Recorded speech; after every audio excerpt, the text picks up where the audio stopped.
अस्सलाम वालेकुम दोस्तों, ताओबत का सफ़र सिर्फ एक मंजिल तक पहुंचने का नाम नहीं बल्कि एक मुकम्मल एडवेंचर है। यहाँ तक पहुंचने के लिए जीप का सफ़र करना पड़ता है और यकीन करें ये सफ़र आपको पूरी तरह जगा लेता है।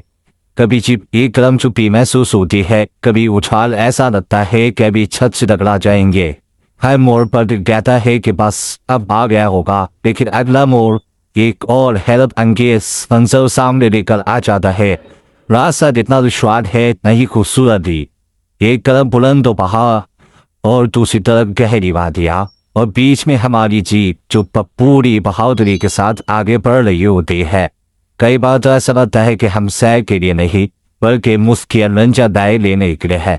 लेकिन जैसे ही तौबत की दिलचस्प नजर सामने आते हैं, रास्ते की सारी थकन और थके लम्हे में भूल जाते हैं और फिर समझ आता है कि तौबत सिर्फ एक जगह नहीं बल्कि ऐसा तजुर्बा है जिसे महसूस करना पड़ता है। ताओबत की जीप राइड के बाद मुझे यकीन हो गया कि जिस्म में जितनी हड्डियां हैं सब अपनी मौजूदगी का एहसास दिलवा सकती हैं। रास्ते के झटके इतने थे कि लग रहा था कि जीप नहीं मुफ्त में फुल बॉडियों साथ चल रहा है। जीप में बैठते वक्त तो हम सब बड़े पुरजोश थे। आधे रास्ते में सब खामोश होकर सिर्फ मंजिल की दुआएं मांग रहे थे कि या अल्लाह खैरियत से पहुंचा दे, आइंदा नहीं आऊँगा यहाँ फिर। ताओबत के रास्ते ने एक बात सिखा दी, सीट बेल्ट से ज़्यादा मजबूती से तो इंसान अपनी सीट को पकड़ता है। आए बड़े झटके पर हम ये समझते थे कि शायद ये आखिरी है, लेकिन रास्ता कहता था अभी तो पार्टी शुरू हुई है।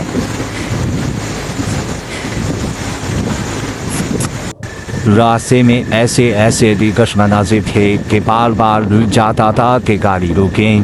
चंद लम्हे दरिया के किनारे बैठे, पाँव ठंडे पानी में डालें, मुँह धोए और बस फितरत को महसूस करें।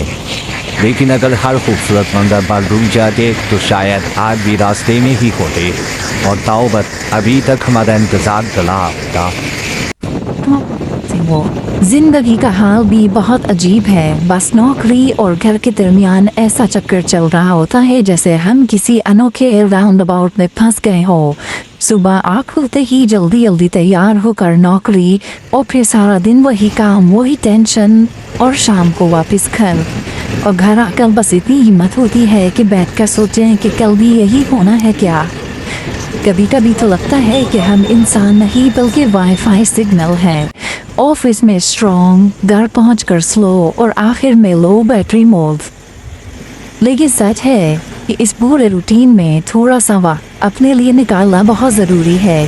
कभी कहीं बाहर घूमने निकल जाएं, ताज़ा हवा लें, दरिया देखें, पहाड़ों को महसूस करें, ताकि दिमाग को भी याद रहे कि ज़िंदगी सिर्फ टू डू लिस्ट का नाम नहीं है। वरना इंसान सिर्फ काम और घर के चक्कर में ऐसा फंस जाता है कि इसका दिल भी कहता है भाई मुझे भी कभी आउटिंग पर ले चलो।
जी दोस्तों, ये आखिर हम ताओबत बाला पहुंच गए। यहाँ पर आप दरिया की रवानी देखें, कितना तेज़ दरिया बह रहा है और यहाँ के मनाजिर। मौसम बहुत ठंडा है, डबल कपड़े पहनने पड़ रहे हैं। और ये जो झील है दरिया नीलम, इसको आप देखें कहीं तो आपको इसको ठहरा हुआ नज़र आता है और कहीं बहुत ज़्यादा आपको तेज़ नज़र आएगा। अच्छा, यहाँ पर थोड़ी सी मैं आपको म्यूज़िक भी इस्तेमाल कर रहा हूँ जो मैंने 2023 में रिकॉर्ड किया था तो वो म्यूज़िक इस्तेमाल कर रहा हूँ। ज़ाहिर बात है कितना बोलूँगा मैं, लेकिन मैं आप म्यूज़िक भी इंजॉय करें और साथ में आपको थोड़ी बहुत बताता भी रहता हूँ। ये वहाँ का ताऊबेट बेन का लोगों का गांव भी है। ये पाकिस्तान और आज़ाद कश्मीर का सबसे आखिरी गांव है। इसके बाद इंडिया शुरू हो जाता है। आप दरिया की रवानी चेक करें, दरिया यहाँ पर बहुत तेज़ है। सामने एक छोटी सी पटकंडी बनी हुई है, आप दूसरी तरफ भी जा सकते हैं दरिया पार करके, लेकिन उसकी ज़रूरत नहीं है। मैंने तो कर नहीं किया। बहुत से लोगों सामने दरिया से पट्टी में चढ़ के नेक्स्ट टाइप तरफ भी गए, लेकिन मैं नहीं किया क्योंकि ख़तरनाक है काफ़ी। जो है रास्ता बहुत ही पतला है, इसमें गिरने का भी ख़तरा है। तो आप कभी भी कहीं सफ़र में जाए तो कोशिश करें कि अपने आप को सेफ़ रखते हुए आप तमाम एडवेंचर करें, अपने आप को मुश्किल में ना डालें, क्योंकि एक आदमी अगर कोई मसला होता है तो सब लोगों का जो सफ़र होगा वो ख़राब होगा। कोशिश करें कि सेफ़ रह के आप इंजॉय करें, सफ़र को इंजॉय करें, रास्तों को इंजॉय करें, मनाज़िर को इंजॉय करें। लेकिन आपकी एक ज़री सी गलती तमाम का जो भी तफरीह है वो सब ख़राब हो सकती है। ये देखिए आप, तो यहाँ पर एक दरख्त है, ये चुड़ैल वाला दरख्त नाम इसको रखा मैंने, उजड़ा हुआ दरख्त है। ये पगडंडिस की बात कर रहा था मैं, इसको पार करके दूसरी तरफ जाने का, लेकिन मैं नहीं गया, सिर्फ चढ़ के आधा वापस आ गया हूँ, लेकिन पूरा पार नहीं किया मैंने। हमारे साथ एक इरशाद साहब थे, वो पार करके दूसरी तरफ चले गए थे, लेकिन हमने फिर भी उनको मना किया, भाई आप नया जाए तो अच्छी बात है। ये देखें यहाँ भेड़ बकरियाँ भी मिल रही थी और रेट काफ़ी मुनासिब थे यहाँ पर ना, ज़्यादा महंगे नहीं थे। मैंने रेट मालूम किया था, ये पट्टी आ गई है, इसमें मैं चढ़ के आधे से वापस आ गया। तो मैंने कहा नहीं भाई, मैं इसको पार नहीं करूँगा।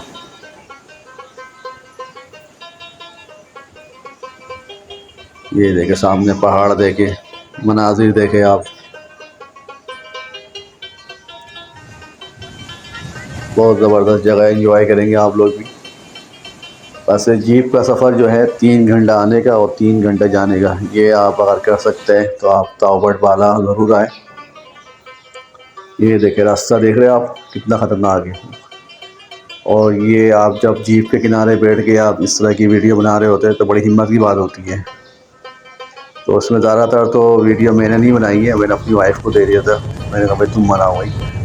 जीप की तरफ वो बैठी हुई थी किनारे की तरफ, ये उसने बनाई है सारी। बहुत ही ख़तरनाक है भाई, नीचे देखने में भी डर लगता है, कोई किनारे नहीं है, कोई रोड नहीं है। ये देखिए दरिया कितने नीचे जा रहा है, बहुत नीचे दरिया है। अगर आप हिम्मत कर सकते हैं तो आप बैठे। फेरी मेडोज़ के टाइम में भी मैं किनारे में नहीं बैठा था, पहाड़ की साइड बैठा था। अभी भी मैं पहाड़ की साइड ही बैठा हूँ। ये देखिए तो दरिया के साइड बैठेंगे तो आपको नीचे कितना ज़्यादा खाई नज़र आएगी।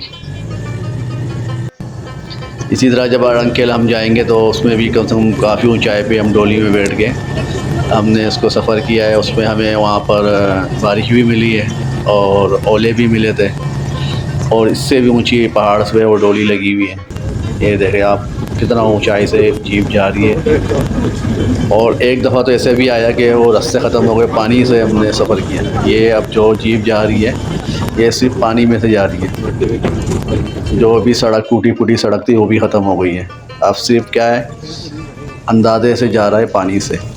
ये दोबारा आ गया। अब मेरे ख्याल से हमारा वापसी का सफ़र शुरू हो गया, और वापसी में अब जो है ये आपको वापसी में कितना ख़तरनाक दिख रहा है। हाइट चेक करें, दरिया नीलम है ये, और उसी में देखे सामने से भी जीप आ गई है। यहाँ एक अच्छी बात देखी मैंने कि लोग एक दूसरे को रास्ते दे देते हैं।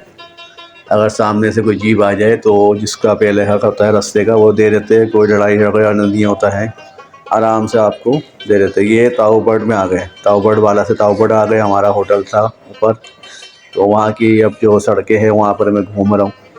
यहाँ एक ट्राउट का फ़िश का फार्म था, वहाँ भी हम लोग जाएंगे इंशाल्लाह। तो वहाँ पर ट्राउट फ़िश मिलती है, तकरीबन जो बना के ये लोग दे रहे हैं 3600 रुपये किलो दे रहे हैं। अस्सलाम वालेकुम दोस्तों, आज 26 मई बोल रहा हूँ 11 मई 2026 है। और बहुत ज़्यादा एक्साइटमेंट हो गई है, बहुत ज़बरदस्त हमें जो रूम मिला है दरिया के दम साथ। ये दरिया घेरा है ताओबट में। हम लोग ताओबट बाला से अभी होके आए, अब ताओबट में हम रात स्टे करेंगे। आज रात में बोनफायर भी होगा। और देखिए ये गैलरी थी और ये कमरा है बहुत ज़बरदस्त, और पूरा ये लकड़ी का हट है, लकड़ी का डबल बेड। और ये लाइटिंग देख रहे हैं आप, ज़बरदस्त। रूम से ही खिड़कियाँ लगी हुई हैं, खिड़कियाँ से बालकनी है, और ये साथ में मिरर है, और सब कुछ लकड़ी का काम है। हर जगह से आप देखें दरिया दिख रहा है। और ये माशाल्लाह वाशरूम देखें, बहुत साफ़ सुथरा वाशरूम है, गीज़र लगा हुआ है। लाइटिंग देखें इसकी, फ्लोरिंग बहुत प्यारा है, कमोड भी लगा हुआ है। अच्छा दोस्तों, अब मैं अपना वीलॉग ख़त्म करता हूँ। इंशाल्लाह अब नेक्स्ट टाइम मैं आपको अरंग केल और केल लेके जाऊँगा और इसकी मज़ीद शॉर्ट बना कर दिखाऊँगा। आप इस वीडियो को देखें, मेरा चैनल सब्सक्राइब करें, और आपको बताया ये ताओबट आपको कैसा लगा। ये पाकिस्तान और कश्मीर का सबसे आखिरी गाँव है, इसके बाद इंडिया शुरू हो जाता है। तो आप लोग देखें कितना अच्छा ज़बरदस्त नज़ारा है।